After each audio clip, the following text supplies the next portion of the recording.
Hi guys, my name is Bill. I'm the CEO and Director of Development at Garage Auto Sports in Newmarket, Ontario. We're going to go over quickly with you a bit of track preparation, what to look for, the important things to take care of before you get your car out and start setting some lap times.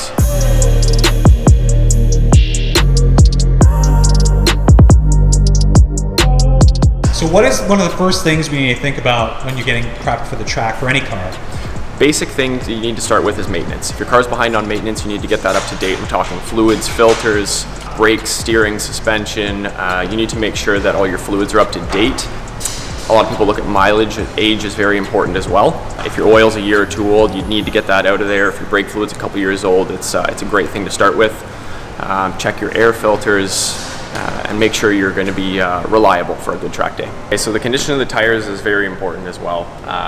Again, not only tread depth, but you got to make sure you're looking at the date on the tires, making sure they're new. Age is a huge factor when it comes to determining whether your tires are okay for the track. If you look on the side, you can find a DOT number here that's highlighted by the week and the year of manufacture. So this would be the 44th week of 2016. In this case, even though the tread depths are okay, being that this is a 5-year-old tire, it would be recommended to replace it with a new set. Got it, and that's exactly what we got over there, is we got a whole new set of tires for the track day to make sure that we're prepared. Those are so thick. These are, if we look for the DOT, will be on the outside of the tire.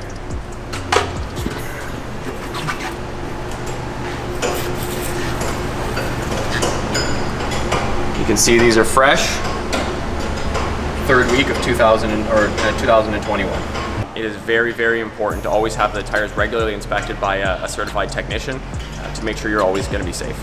What should you be thinking about when it comes to tire pressure for the track? So tire pressures, especially for a higher end car that is made for track use, such as the R8, I would generally recommend starting with manufacturer specified tire pressures. Go to the track, take a tire gauge with you, monitor your pressures, adjust them until you're comfortable. Generally speaking, as a rule of thumb, you should start with manufacturer specified tire pressures. Got it. Good place to start is brakes. You want to check your linings, you want to check your discs, not just the thickness, but you got to keep in mind how old, how much time is on your pads and on your rotors as well. These are in great shape. They look like they have actually been done. Normally you'll get a ridge around these discs when they are at the age that this one is. Right. Pads have been replaced, and pads and rotors have been replaced. More importantly, a lot of guys just do pad slaps on these. Got it. Brake fluid is also a very important thing to do. When you're going out for a track day, make sure that first thing you do is flush your brake fluid with new high temperature fluid. Available from many manufacturers, Motul, TRW. A lot of guys provide a higher boiling point so that you don't want to boil or get brake fade on the track. DOT4 has a relatively high boiling point compared to some of the older vehicles that may use DOT3. Got it. Most European vehicles come equipped with DOT4 from the factory.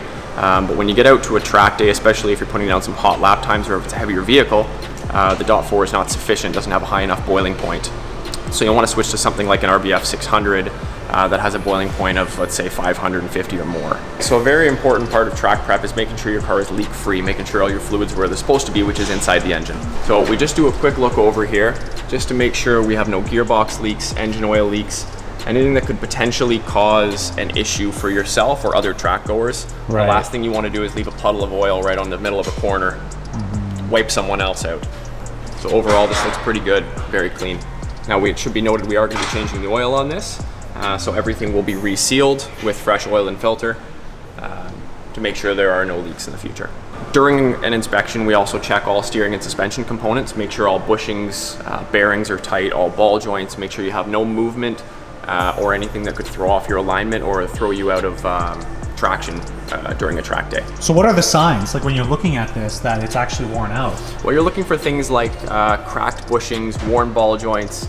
The condition of the boots around the ball joints can indicate whether they're greased up or whether they're dry internally from a torn boot. Got it. Also, things like this, cracking and tearing around the bushing itself, can indicate a potential future issue. So another key point when we're talking about track prep is to make sure that there's nothing in the car that doesn't need to be there. The last thing you need is things flying around inside the car while you're trying to make a corner or brake or accelerate. An empty car is a happy car, and a happy car is a fast car. By following all these steps, you'll have a good ground to make sure that your car is safe and ready for a good track day without putting anyone else or yourself at risk. Give us a call if you're in the GTA or York Region area, if you need your car prepped and ready for the summer. And definitely, I'll make sure I link Garage Auto Sports, their website, in the description box down below. I've come to Bill for my car, obviously, for the last couple of years now. Anything to relate to my car, I completely trust him with. And you can see all the work that's being done on the R8 right now. It's in his good hands. So again, if you have any questions, leave them down in the comment box down below. Me and Bill will be happy to help. Make sure you subscribe. We have a full custom exhaust being done on this car and a whole bunch of other stuff. So again, thank you guys so much, and I'll see you guys in the next video.